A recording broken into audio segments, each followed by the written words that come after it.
So, recently I decided I no longer wanted to watch Star Trek Discovery. And I thought I'd make this video about why I've decided to stop watching Star Trek Discovery. And before I kick off here, I just want to let you know, this video is not me trying to convince you why Star Trek Discovery is not real Star Trek. Okay? It's basically, these are just my reasons for why I no longer watch Star Trek Discovery. And I've got to be honest, I watched season 1 and I watched part of season 2 and I hit an episode in season 2 and it was, as the episode concluded, I sat back and I just thought to myself, do you know, I can't do this anymore. I just can't watch it anymore. And the thing is, one of my problems that I have with a lot of people who do different videos complaining about TV shows, my first and foremost automatic thought is usually, well, if you stop liking the show, why are you still watching it? And that's why I've decided to stop watching Star Trek Discovery, because first and foremost, for me, Star Trek Discovery is a bad show. No, it's not a bad Star Trek show, it is a bad show. It is appallingly written. Let me just give you an example, okay? Now, before any of you jump to the whole, well, what about this episode, what about that episode, what about episodes of Voyager, or, look, there have always been bad episodes of Star Trek in the original series, like Spock's Brain. There's been bad episodes of Star Trek in The Next Generation, Deep Space Nine, Voyager, Enterprise. There has been bad episodes of Star Trek before. But pointing out bad episodes of other shows does not make this show better. Saying, look, there's a bag of shit over here, does not stop there from being a bag of shit over here as well. It just means you've got a lot of bags of shit. And when it comes to Star Trek Discovery, it's appallingly written. Now, the episode that I stopped watching Discovery on is a very specific episode. And I can't remember what it's called, but if you've seen Discovery, you'll know exactly what episode I'm talking about. And that is, there is an episode in season 2 where Tilly thinks she's seeing a ghost. Okay? Now, the reason why this episode made me decide Discovery's not for me is because of how flawed the writing was for this character. And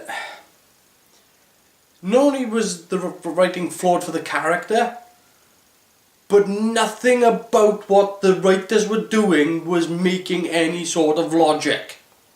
For example, okay, Tilly thinks, and this is the story, Tilly thinks she's seeing a ghost. Now, she doesn't tell her closest friend.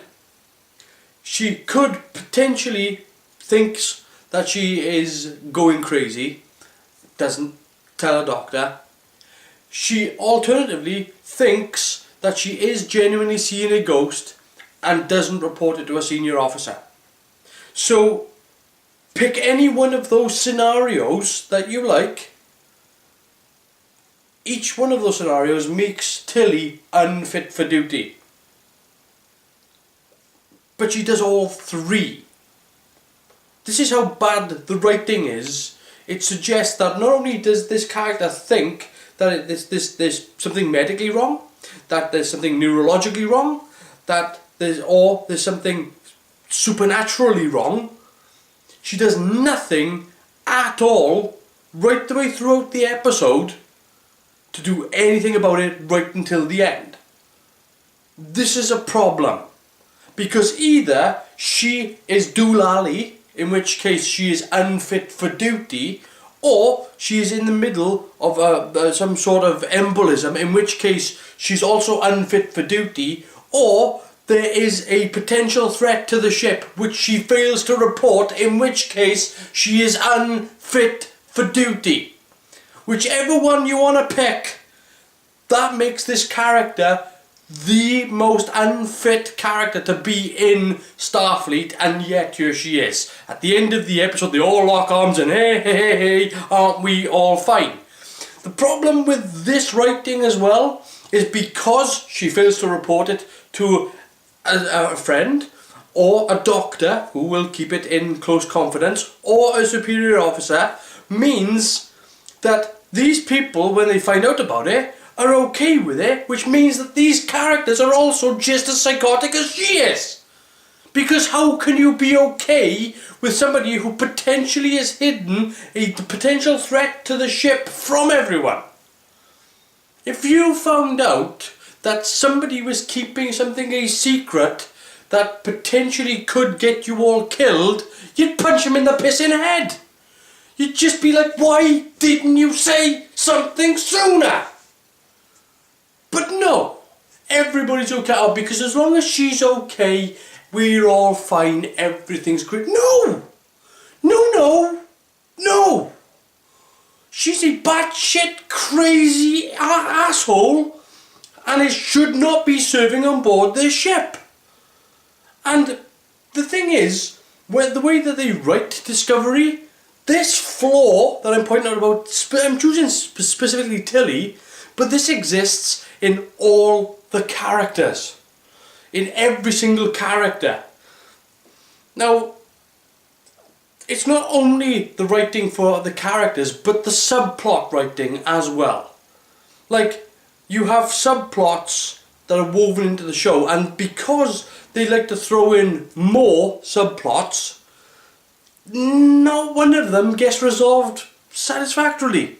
The main plot of the show has to divide up its time for all these subplots, so that never gets really properly resolved. There's always a cheap sort of, oh, we've pressed this button and now everything works. Or, you know, there are lots of other little things going on that seem to be crammed into this show that are just distractions to stop the audience from guessing how badly written it is. There's subplots, like for example, right, we're 2 seasons in, I still have no good god idea the names of the bridge crew. I've had to make up my own names. There's Botty McBotbot, and there's 1.5 of 9. You know, the one that pilots the ship, who looks kind of like 7 of 9 with that shitty thing around her face, but isn't quite. She's just sort of, she's not even 6 of 9, she is 1.5 of 9. I have no idea who these characters are, because we don't spend any time with them. We only spend our time with Michael Burnham, sometimes with Saru, but that's only because Duncan Jones is so under so much makeup that it's a waste of time otherwise. Michael Burnham as well. I mean, Christ, this is a character, I don't know of a character in any other genre that whispers so much. Every time she says something, it's like, Captain, we need to take control of the situation. We have to make sure. Like, why are you whispering? What is such a secret? Just speak, damn it, speak!